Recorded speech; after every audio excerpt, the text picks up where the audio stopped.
right. Good evening, everybody. Welcome to the episode three of season four of HSM Talks. My name is Abhishek Gupta, and I am your career counselor, as well as the founder and CEO of what is today Asia's biggest parent, student, and educator community. 12 million parents and students, you see it, and over 5,000 school principals, school counselors, school partners, and the world is following us now. We started from a very small city in India called Gurgaon, and now we are all over India and Middle East, and slowly and steadily conquering boundaries, international borders, possibly starting our chapters in Vietnam. And Bhutan and Bangladesh and Sri Lanka very shortly before we start going towards the west. All right, that is all about us. Uh, Over the last 2 years, you have seen me on thousands of lives. Over the last 2 years, I have continuously tried and updating you on how to select the right university, how to build profile, how to make it to the best of the universities abroad. I have also tried convincing you in terms of that there is life beyond Ivy Leagues, and there is definitely life beyond Oxford, Cambridge, Harvard, Stanford, Princeton, Brown, Yale, NUS, Singapore, and blah blah blah blah blah. Okay, whatever. The fact remains is that most of the time, because we are so fascinated about one particular institution or one particular university, we forget that there are thousands of others which can possibly give us, if not lesser, but better job opportunities and better career should we choose the right university. I have also spent time in making the profile of your child through various research internships, through various competitions, certificate workshops, you name it, through High School Moms. And for those of you who are following us on various Facebook pages, following us on YouTube, following us on LinkedIn, please remember that today High School Moms is being supported by over 350 universities who come onto our platform and talk to you in telling you about the courses they have to offer, the student experience they have to offer, the career opportunities they have to offer. And not only them, we also are able to bring the best of the best counselors from the country. And in that regard, today we have Dr. Digna Zaveri, uh, a very renowned name in the fraternity of school counselors. Jigna and I met recently in Bangalore. She carries a doctorate in business administration.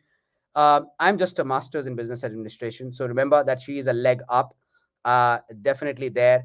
She's a college counselor at Sharanya Narayani International School, and also an IBDP facilitator and examiner. She has successfully designed and implemented a well-rounded college counseling system in the school, starting from grade 8 to grade 12.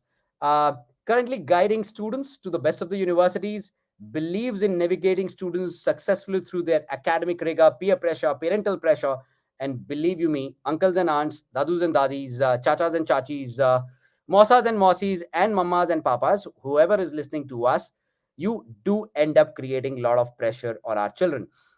So she is the one where kids in her school go to discuss about the peer and the parental pressure. She helps them navigate through the challenges of college admissions, scholarships, and financial aid, application process, from the entrance test to the competitions, to everything.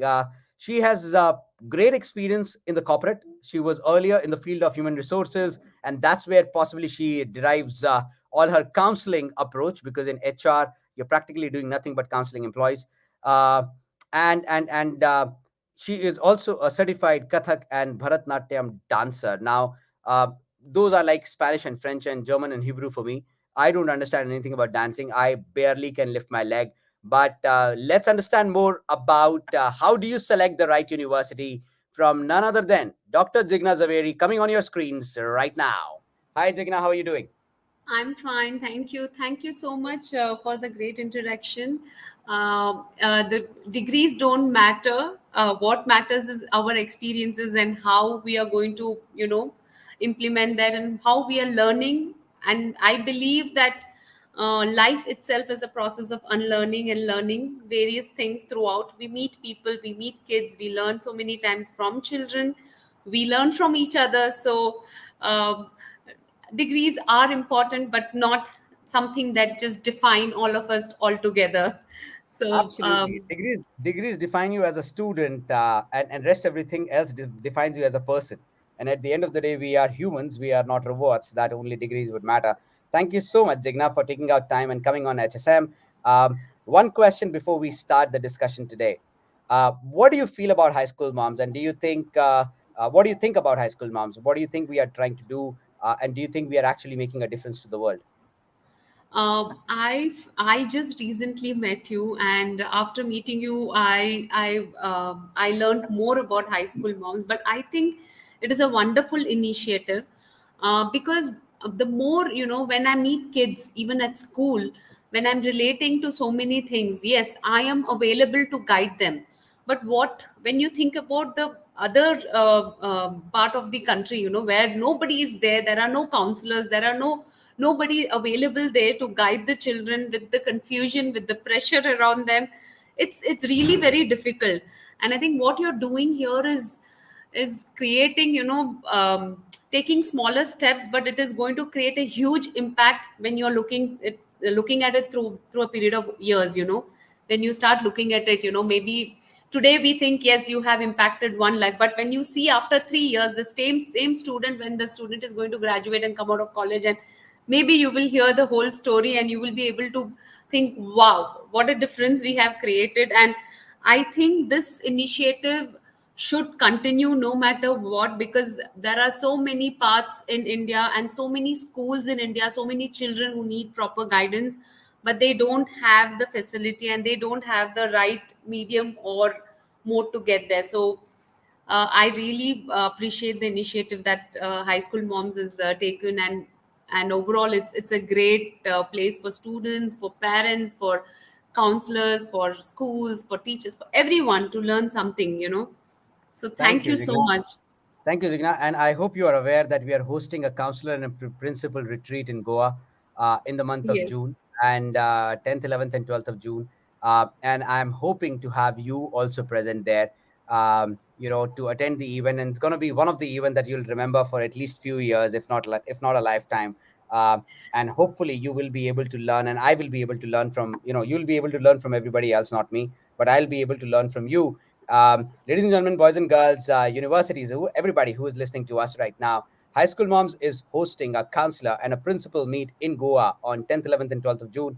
As we speak right now, I am sitting in Goa trying to figure out the right hotels where we can host this conference, so that my friends like Dr. Jigna and others who are coming are able to learn and take away a lot from this meet, where the best of the principals will be talking. All right. Uh, Enough about the principal retreat and HSM. Jigna, the most important question that we are supposed to answer today is, how do you really select the right university? This is such an important question that I can't tell you. All of us every day face this when, in my case, thousands and thousands of students reach out to me, through a high school moms network.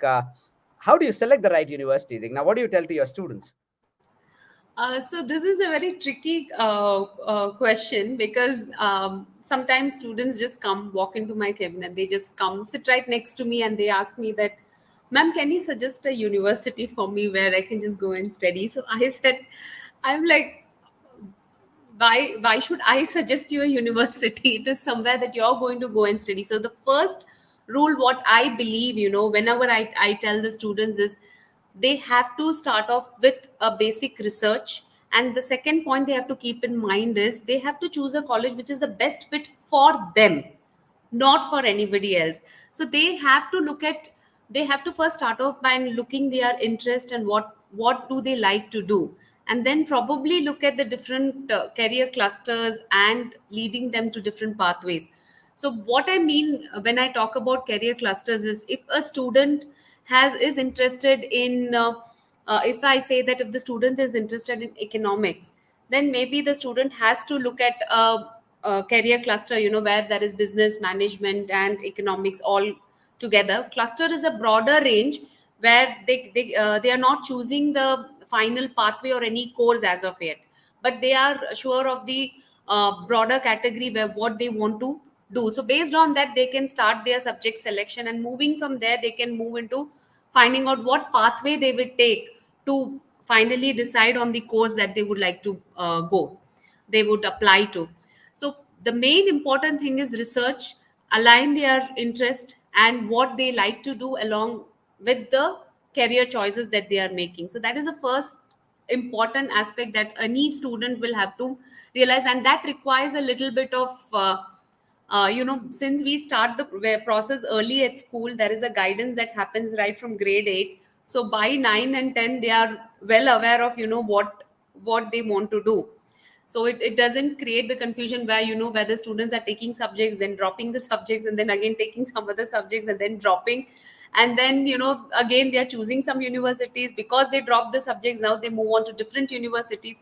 So these things have to be kept in mind, where if we can start off a little early, it creates a lot of clarity in the mind of the student, because they get the time not only to try these different interest what they have, and then finally make the decision what they would like to do, which will ease their pathway in choosing the right university which is a fit for them, depending on their choices, not on anybody else's idea, or not on the fact that I'm going to suggest a university to them and they would pick that and they would just go there and do a course.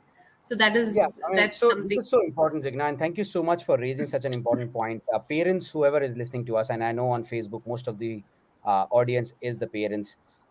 This is very, very important for all of you. If you want your child to be successful, if you want your child to go to the best universities, you have to start sitting with your child and start researching about the universities. More often than not, unfortunately, we actually try and tend to Google and say top 10 universities for this particular subject. That is not that selecting a university is not that easy. And first you have to see what is the career cluster that you want to get into, and then select various programs. I'm sorry for the light. I am in Goa and it's possibly raining outside, and that's why it is coming and going. Anyways, but it is very, very important for parents to start doing research, Jigna, and they have to sit, because the information gap between a child and the parent today is so much. All right, it's so much. See, parents are busy in their day-to-day work. So let's say if the mom is a CA and a dad is a doctor, they already have their hands full with their accounting and their patients, right? They don't have time to sit through with the child. Whereas on the other hand, child is listening to counselors like you and me, and is now getting empowered about newer careers, newer courses, newer areas to work. And the child knows that the world has changed. Parents are still not understanding because they've been too busy doing what they are doing. So it's very important that if we have to bridge the gap between the parent and the child, the parent has to take the initiative and say, hey buddy, let's sit down today and let's start researching certain universities, and let's start going beyond the glossy websites and the jazzy brochures and understand more about the university in depth. But coming to you, one more question, Digna, and I tell this to everybody. I just want to know your viewpoint, and it can be different from mine. It's okay. um, is there life beyond Ivy Leagues, or is it just about Ivy Leagues? Uh, no, so often what happens is I see a lot of instances where, like you have already mentioned, that parents kind of come Google and say that, okay, these are the top 10 colleges or these are the top 20. And when you look at the list, they are like, okay, we'll apply to these top 20 colleges and we are done. But that is not how a student is supposed to look at university. So, for example, what I do is I have set up a research lab for the students. So where they come and they start off researching the universities, and I have given them certain criterias which they have to fill. And it's not just, it will take hours to complete this research and maybe months for them to complete the research, because they don't spend all the time on research. They do have to balance their academics. So what I tell them to research is, I will first ask them the name of the university. I'll ask them to fill the course, fill the number of years, because as you are aware, different countries, sometimes different courses have different number of years which they can study. Sometimes undergrad is 3 years, somewhere it is 4 years. So they put the number of years. Then they also write down the requirements. One is the subject requirements, and the other column will be the requirements of the grades. That is, Right. if it's a CBSE, what is the grade that is minimum grade that is expected. If it's IB, what is the minimum IB score is expected. Then they True. would write about the city and state where the universities, the ranking, the acceptance rate, the tuition fees, living cost, different clubs in the university, and the career placements or the future, what is available. So the reason behind filling this whole complete research is, what the students do is, we work on this, we create a list which has a mix of different requirements. So say if a student's interest is, if the predicted grades is about 36, then we do research, we have a mix of universities where we have few of the universities which ask for a score of 40, and then few of them which ask for a score of 34, and few which ask for a score of 30. And then when the parents are sitting with the child, they look at the list and everything is under one roof. So they are literally, when we do this meeting for, with the child and the parent, we don't face too many issues, we don't face too many hassles to convince the parent that, why we should not only be looking at the Ivy League. Because we also have to realize that when a child is applying to Ivy League, most of them are having similar profiles. So there is no guarantee that, everybody is going to get into the Ivy League and get into that particular university. And maybe for a child who likes to do who enjoys doing computer science, there are some other universities who rank better than, the universities that we have also added to the list. So it is always, we have to look at what the child wants to do, what the student or the they want to do, and then you align the universities. And we cannot have only top universities in the list, because that adds on even a lot of pressure. And there is no guarantee that, as you said, there is no guarantee that a child will always be successful by going to an Ivy League. Might be Not they only would. that, not only that, Zigna, I'm sorry to cut you short there. It is also important for parents to understand that when they talk about Ivy League do not offer any merit-based scholarships. They need to Right. understand that. Okay, Ivy League will only offer, let's say, a need-based financial aid. And most of the parents who are thinking about sending their child abroad, they need to understand, if you are beyond a certain level of income, financial aid isn't coming to you, right? Whether Right. you can afford Ivy League or you cannot afford Ivy League, financial aid is not coming to you. Similarly, in case of Oxford and Cambridge, it is not easy to get a scholarship, right? Yeah. Uh, and it is definitely not easy to even apply for financial aid. So it Yeah. is also very important to look at certain other parameters. But we will come to that, in just about a 30 second. And I have to make a couple of announcements. All right, ladies and gentlemen, boys and girls, moms and dads, uncles and aunts, dadus and dadis, please understand that high school moms every year brings a lot of profile building opportunities, like research under international faculty, like certificate workshops. We recently did a certificate workshop with Doris McWally, who is the program lead for climate change under Kenyan government, and she was earlier the program lead for youth for climate change in United Nations, and she came and taught our student club members. So High School Moms has a student club, ladies and gentlemen,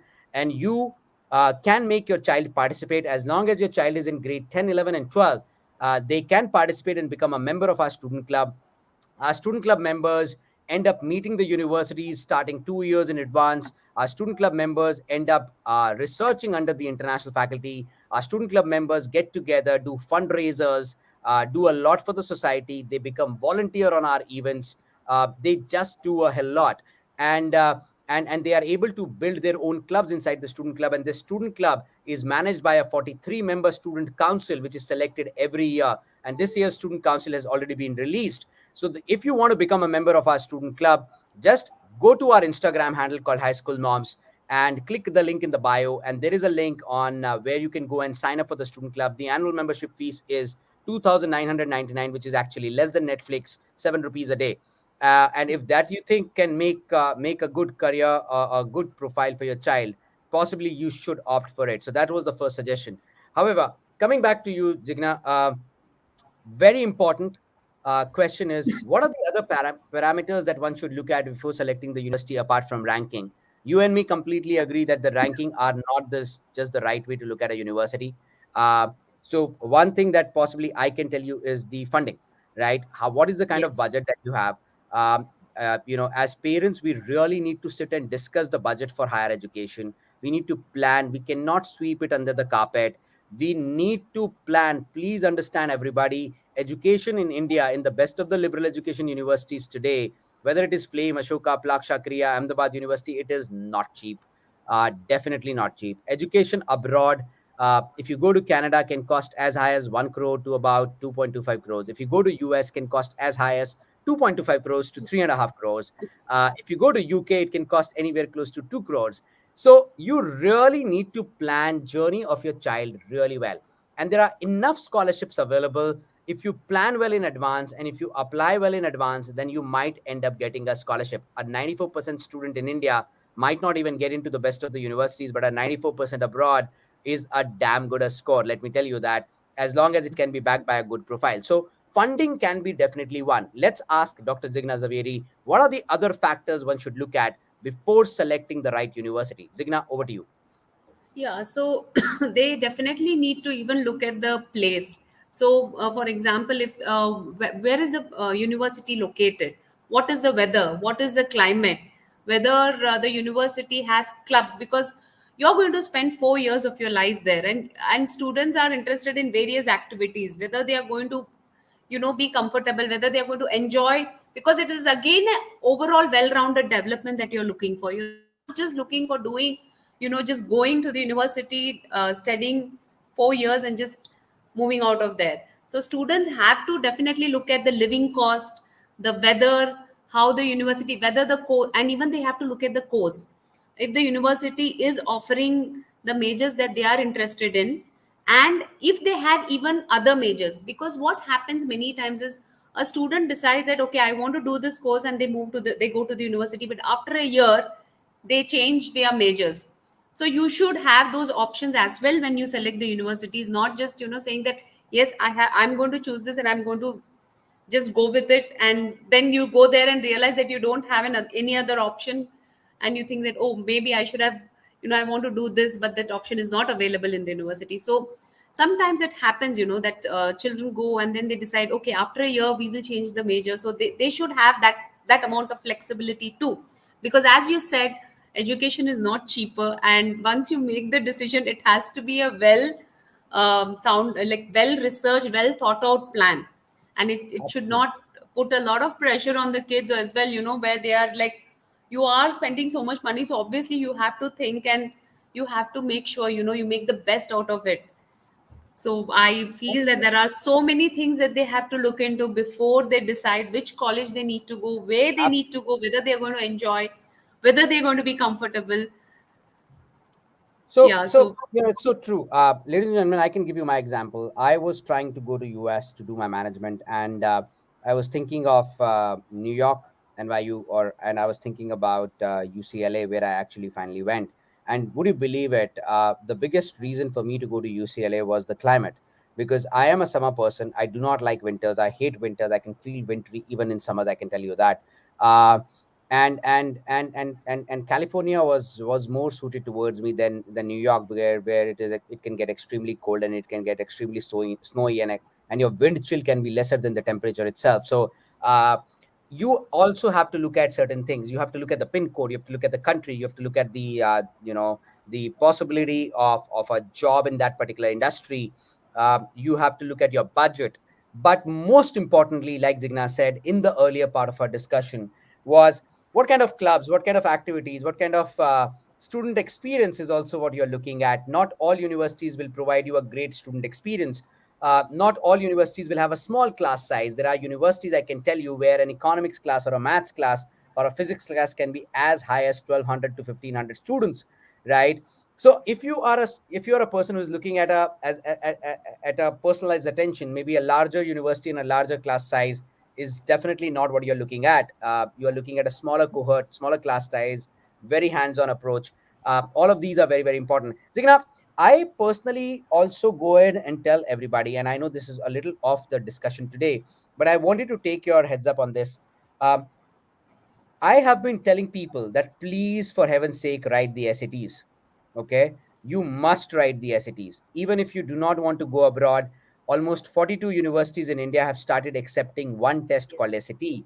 Um, we understand that some universities went test optional, not test blind. Test optional means that if you quote the score, they will value it. If you do not, they will possibly not take you negatively. But yes, a score definitely helps. Uh, But now all of them are now going to come back and start accepting SATs again. We have already started seeing that MIT from this year has said that we will take the SAT into account, right? They've already come up with the notification. So 42 universities in India accept this test. Whether you are applying to US, and I know that SAT is not required in Canada, I know SAT is not required in UK, but if you code that score, it definitely helps and adds another dimension to your application, because across the globe, every single application I've seen does have the space, whether it is UK or whether it is Canada, to mention your SAT score. What is Yes. your take on it? um, so I do agree with you, because the more and more when I'm trying to apply. So this year I had a lot of students who have applied in India, and wherever we started applying, they have mentioned, you SAT scores are accepted. So if they don't have an SAT, then they have to write the entrance, which is pertaining to that particular university. So my student landed up writing four entrance tests instead of writing just one. One. Yes. So it just eases your workout, where you don't feel the pressure. So he had to write all the four entrance tests, then he had to go through the next stage, which is the interview.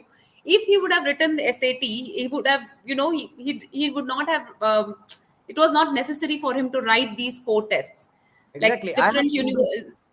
I know of students, Zigna, who have written 8 different entrance tests, different for Flame, different for Ashoka, different for Kriya, different for Laksha.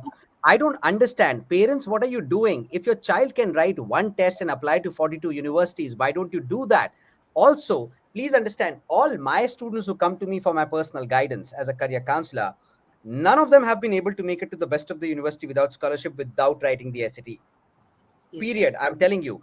And I can give you, if all my students go to an institute called Genius Zen for preparing for SATs. If you think your child requires hand holding for preparation for SATs, they can definitely call on these numbers: 9958879749. I'll repeat: 9958879749. And Genius Zen is the institute that you can go to. They provide beautiful online classes. Yes, they don't have jazzy website, glossy brochures, but I'm pretty satisfied because my students are satisfied, and that's period H.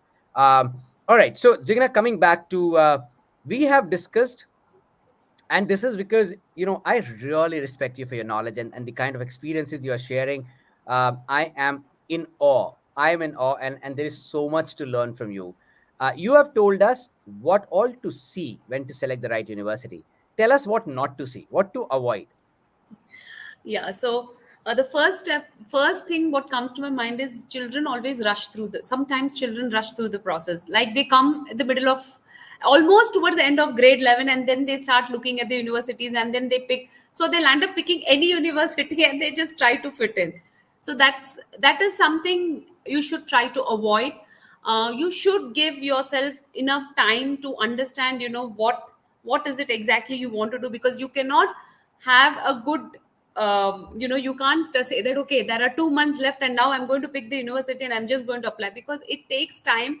As you said, we are investing so much, it's a long term thing. And imagine, it's not just 4 years, that is going to be your career. That is something you're going to do for the rest, at least for the next few years of your life. Maybe after that, you explore something else, but at least after you study for 4 years, at least for the near future, you would expect that you are either placed or you move into a masters or do further studies. So that rushing through the process doesn't help. That is the first advice I would give students. Second is the Ivy League and the legacy lure, which is constantly affecting.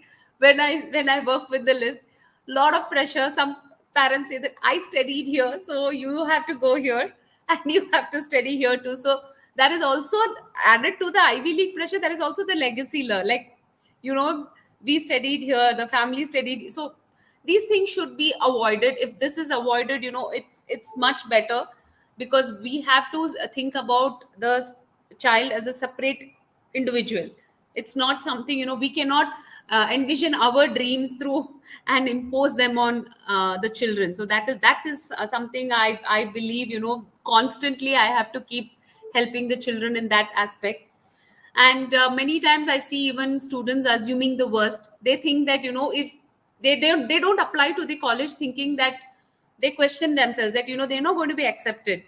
But no, you don't make judgments just based on your thoughts. You apply, you give it a try, and then whatever happens, we can work through it, because it's not just that one college in the world that is going to accept or reject you. There are different options, so you never underestimate and never think that you are not going to get in somewhere, so you're not going to apply, and they just say that no, I'm not going to apply, I'm not going to give it a try also. So that is sometimes I see that also. And I think you should have confidence in yourself, and you should try when you're applying to colleges. And friends, so most of the juniors want to follow the seniors, or they want to follow their close friends. Wherever they are applying, they want to apply. So initially what happens is they enjoy, they will be like, yeah, we are going. But then, is it really that is what you want to do, or is it because your friend is going there, you are applying to that college, or you have chosen that in your list? So these are some of the things. And I also advise students to visit a college if there is a possibility. If they can't physically visit, maybe take an online tour and maybe see what all things are available in the college, and get an idea, get a feel about everything, and um, understand, even to some extent, even look at the course structure. Because I know students who wanted to do economics and didn't want like too much of mathematics. So then when you pick up a course in LSC, you know that it has got more of maths associated to it, even in the course structure. And whereas compared to the other colleges, it is more inclined towards the use of maths and economics. So you have to definitely even kind of look a little bit at the course structure as to what is there and what they are going to study. So these are all the things, that some of the things that students should avoid. And parents also should keep in mind that not to pressurize and impose their dreams or their thoughts constantly on the kids. Rather motivate them to research and take some time and do it at a little earlier, not at the last minute where everything is rushed through, because that application process itself takes a lot of time. Takes a lot. Students need the LORs, they need to write their personal statements, essays. They have so much work along with their studies, so it adds on a lot of pressure, and doing it at the last minute doesn't uh, work well for the Really, students. right. Terribly running short of time, ladies and gentlemen. So I have to skip some questions and ask one final question. Zigna, I have recently traveled to UK. I visited Oxford. I visited Cambridge, University College London. I visited Bath, Newcastle. I visited Teddy London, and I visited a couple of them more. Forgot. I visited Ireland, and I went to TCD, Trinity College Dublin. I also went to University College Cork. One question: how is UK as a destination according to you for the students? UK as a destination, it has got some great positives which I can look at. When I always say the students, they ask me, what do you think? Why do you think we can pick UK? Because one is, it is a multicultural society, so it has a mix of a lot of international students coming from all around. The culture is such that a student from anywhere would be comfortable fitting in there. So that is one main aspect. The second aspect is the quality of education. So as you know, there are universities which are traditional, plus we have universities which fall under the Russell group, and the quality of education is really good, because they have good research facilities, as well as they have ranked very well. If you see recently in the science and research sector, I think they have ranked very well. So again, the quality of education is good. The third point is a shorter course, where you can say that they have the option of doing a 3-year undergrad and a 1-year master. So there you would save a lot of cost. If a student wants to pick that option, then they say that yes, in 4 years I want to complete my bachelor's and master's. Then it becomes very cost competitive, because it just reduces your cost, and you're getting a bachelor's along with a master's with a good quality education, and you're able to complete. All right, thank you so much, Zigna. So, ladies and gentlemen, we talked about today how do you select the right university. Dr. Zigna Zaveri, uh, with her entire experience of so many years, shared with us the tips of how do you select the right university. She also mentioned that as parents, it is very, very important for you to start research early.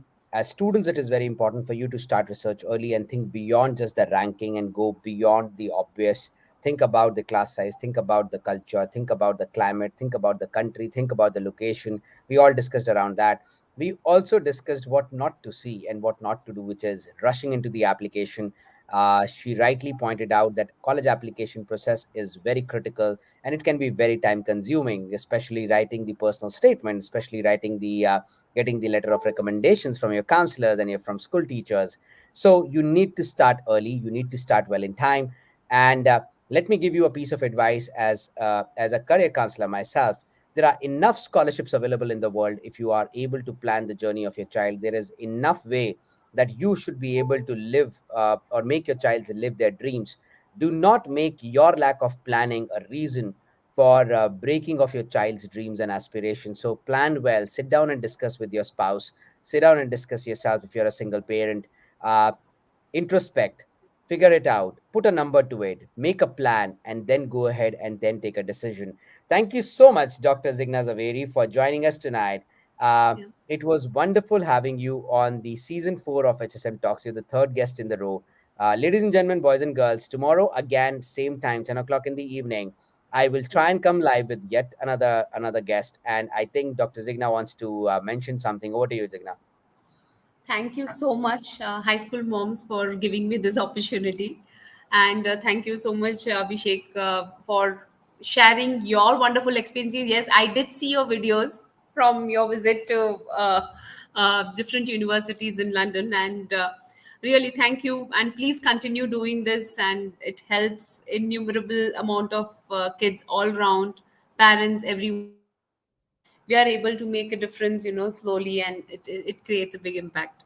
Thank you so much once again. Thank you, Jigna, and I look forward to see you in Goa in It's, the counselor and principal retreat.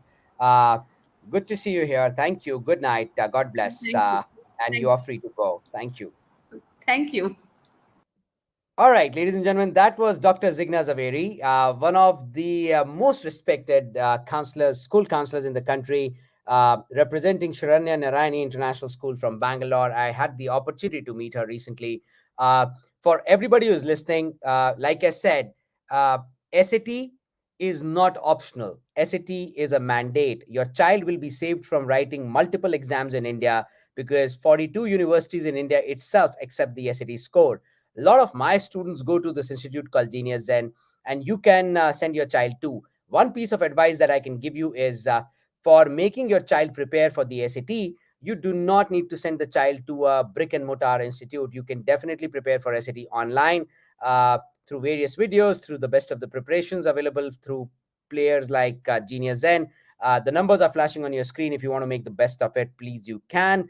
Uh, However, another piece of advice that I want to give you is please follow High School Moms on Instagram. We are bringing crazy number of opportunities for students to build their profile, and that too absolutely free of cost. A lot of students have been able to make it to the Ivy Leagues. A lot of students have been able to make it to the UCLAs, UC Berkeley's, and we have crazy number of emails and letters thanking us because they end up participating into our internships and certificate workshops. The easiest way for your child to participate is make your child follow High School Moms on Instagram handle, and you should also follow us on our Instagram handle. Until next time, have a good night's sleep, take care of yourself, have a great day tomorrow, start as if it's a brand new day, and make your dream possible one step at a time. Break your bigger goal into smaller milestones and achieve them and celebrate them. Often we forget celebrating our small successes in that run towards that bigger one. So celebrate smaller successes with your child, spend time with them, and help them navigate through the journey called life. Until next time, my name is Abhishek Gupta, the founder of High School Moms. Keep following High School Moms. Good night. God bless.